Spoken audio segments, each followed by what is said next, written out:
రాజకీయాలు ఎక్కడైనా ఉంటాయా అని అడుగుతా ఉన్నా.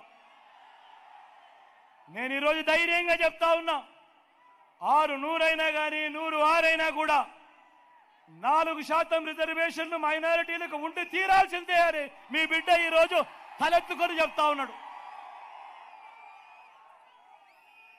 ఇది మీ జగన్ మాట, ఇది మీ వైఎస్ఆర్ బిడ్డ మాట.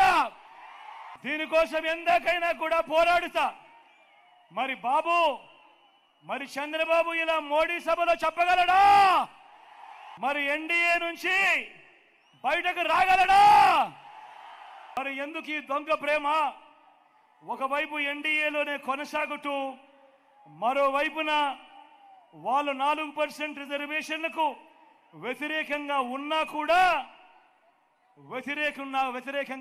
కూడా వాళ్ళతోనే జతకట్టి ఎందుకు ఎన్డీఏలో ఉన్నావు అని అడుగుతా ఉన్నాడు మీ బిడ్డ. ఈరోజు 4% రిజర్వేషన్లు వెనుకబాటు ప్రాతిపదికగా ఇచ్చిన రిజర్వేషన్లు.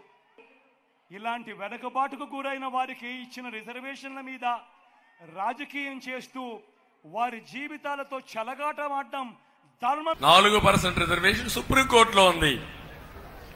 అది ఎవరిపైనా సుప్రీంకోర్టులో లాయర్స్ ని పెట్టి మనం ఆర్గ్యూ చేయాలి తప్ప ఇంకేం కాదు.